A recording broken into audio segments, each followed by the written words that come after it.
जय हिंद, जय माँ भारती। प्यारे विद्यार्थियों, हम लाए हैं आप लोगों के लिए त्रैमासिक परीक्षा सत्र 2025-26 हिंदी विषय का पेपर, जो कि आपके सीएम राय स्कूल में हुआ था।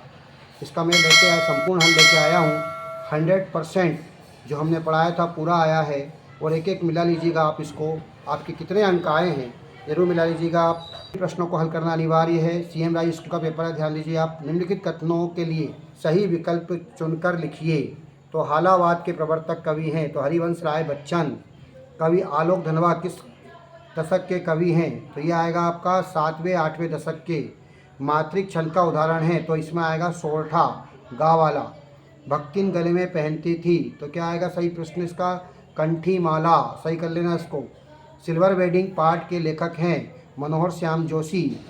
आधुनिक छापाखाना का आविष्कार हुआ था जर्मनी में। देखिए, आचार्य भरत ने रिक्त स्थान को काव्य की आत्मा माना है तो इसमें आएगा रस। सिल्वर वेडिंग के कथानक को अपना आदर्श मानते थे किशन दा को। संपादकीय को आवाज़ माना जाता है अखबार। रोटियां अच्छी सेकने के प्रयास में बहुत अधिक रिक्त स्थान हो गई तो क्या आएगा इसमें? खेरी हो गई। आश्रय की बाहरी चाष्टाओं को रिक्त स्थान कहते हैं तो इसमें आएगा अनुभव। पतंग की पतली कमानी की बनी होती है तो लोहे की बनी थी या बांस की बनी? तो सही आंसर आएगा इसका बांस की बनी थी। चलिए, असत्य कौन सा सत्य है, कौन सा सत्य है? कविता का अनिवार्य तत्व लय है तो इसमें आएगा आपका सत्य। सीधे बात छंदों के चक्कर में फंस गई, सत्य। रघुवीर सहाय तारा सप्तक के कवि हैं, सत्य। जूझ कहानी गोदान उपन्यास का अंश है, असत्य। तौलिया तकनीकी शब्द है, असत्य। भारतेंदु युग को हिंदी काव्य जागरण का काल माना जाता है, ये भी आपका सत्य है। अब देखिएगा, सही जोड़ी मिलाएंगे हम लोग। सही जोड़ी, सही जोड़ी, सही जोड़ी देखिएगा आप लोग। सही जोड़ी में आत्म परिचय का आएगा आपका हरिवंश राय बच्चन।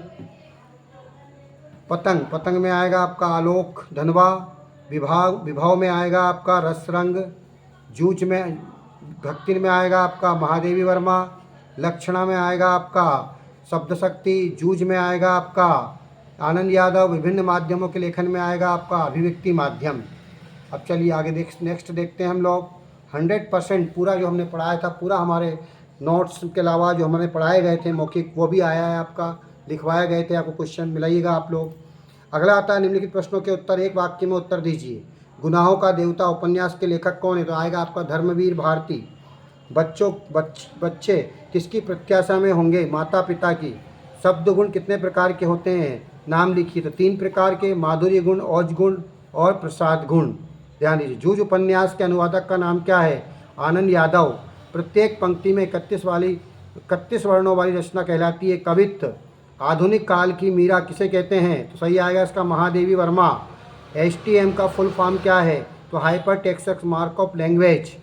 इसके अलावा जो प्रश्न थे वो भी हमारे पूरे नोट्स में से आए हैं, वो जो लिखवाए गए आपके उसमें से आए हैं। मिलाइएगा। रीति काल को श्रृंगार काल क्यों कहा जाता है? प्रगतिवादी काव्य की विशेषता लिखिए। कैमरे में बंद अपाहिज कविता के माध्यम से कवि क्या कहना चाहता है? दिशाओं की मृदंग की तरह बजने से क्या तात्पर्य है? विरोधाभास अलंकार की परिभाषा उदाहरण सहित लिखिए, अथवा करुण रस की परिभाषा उदाहरण सहित लिखिए। जल्द ही हम आप प्रश्न नंबर 9 जो आया था वो था शब्द गुण कितने प्रकार के होते हैं? उदाहरण सहित लिखिए। कवित्व छंद की परिभाषा उदाहरण सहित लिखिए। कहानी और उपन्यास में कोई 2 अंतर लिखिए। निबंध किसे कहते हैं? किन्हीं 2 निबंधकारों व उनके 2 निबंधों के नाम लिखिए। इसके अलावा भक्तिन अपना वास्तविक नाम लोगों को छुपाती थी, यह आया था क्वेश्चन। काले मेघा पानी दे लेखक का क्या तात्पर्य है? शब्द युग्म किसे कहते हैं? कितने प्रकार के होते हैं? बाजार का जादू वह कैसे काम करता है? शब्द युग्म किसे कहते हैं? कितने प्रकार? डबल से क्वेश्चन आ गया आपका ये। काव्य गुण, शब्द गुण किसे कहते हैं, है ना? प्रकार एवं उदाहरण लिखिए। सिल्वर वेडिंग का आयोजन क्यों हुआ था? ये भी हमारे नोट्स में से आया, बताऊँ मैं आपको। सोन लेकर अध्यापन की कोई 2 विशेषता लिखिए जिन्होंने लेखक के मन में कविता के प्रति रुचि जगाई। इंटरनेट की प्रमुख सीमाएं एवं दोष लिखिए। संपादकीय लेखन क्या है? इनकी किन बातों का ध्यान रखना जाना चाहिए?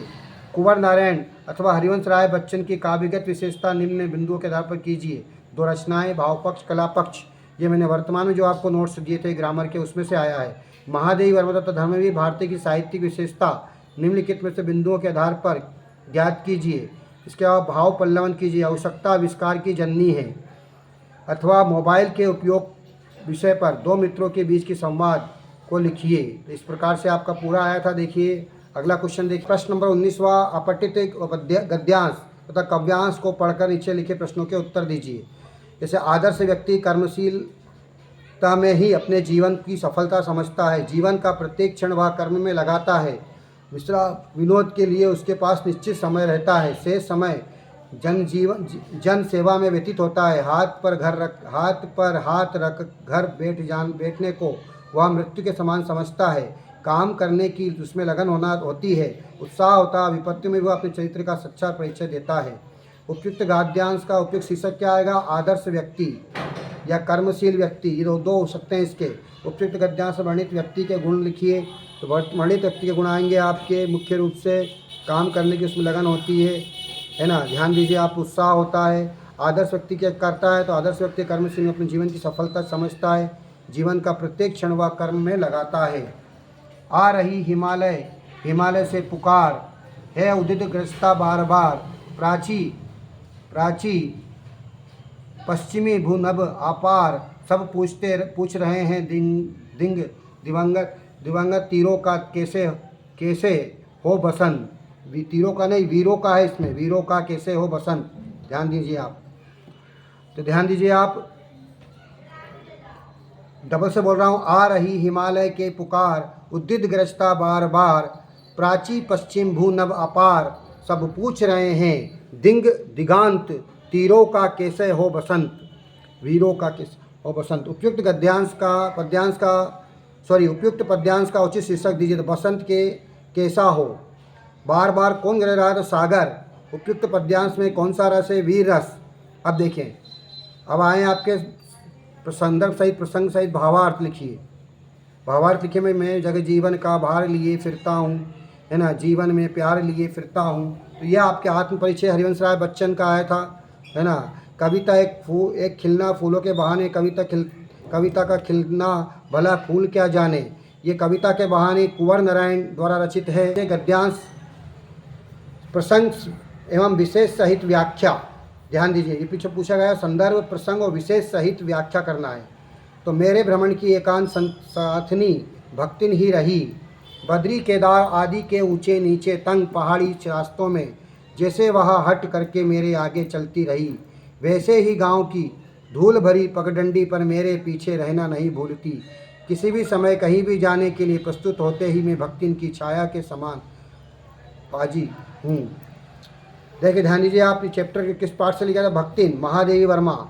इसके अलावा दूसरा आया था, बाजार में एक जादू है, जादू आंखों की राह पर काम करता है, वह रूप का जादू है, वह कैसा चंबक का जादू है। तो यह बाजार दर्शन से लिया गया था, जैनेन्द्र कुमार थे। 22वां क्वेश्चन जो इसका था वो था, उत्तर पुस्तिका का पुनर्मूल्यांकन हेतु सचिव माध्यमिक शिक्षा मंडल भोपाल को आवेदन पत्र लिखिए। इसके अलावा वाद विवाद प्रतिक्रम प्रथम स्थान प्राप्त करने पर अपने मित्र को बधाई पत्र लिखिए। क्वेश्चन नंबर अंतिम था 23वां, निम्नलिखित किसी एक पर विषय पर रूपरेखा सहित सारगर्भित निबंध लिखिए। जल संरक्षण, प्रदूषण समस्या और निदान, दैनिक जीवन में इंटरनेट का महत्व, विद्यार्थी के अनुशासन, जीवन में खेलों का महत्व। देखिए आप, एक भी प्रश्न छूटा नहीं है, 100% आया है। साहू सर नोट्स में से मिला लीजिए, बाकी हमने पढ़ाया उसको से मिला लीजिएगा आप लोग। चैनल को लाइक कीजिए, कमेंट्स कीजिए, सब्सक्राइब कीजिए व अधिक से अधिक लोगों तक शेयर कीजिए। जय हिंद, जय माँ भारती। Thank you.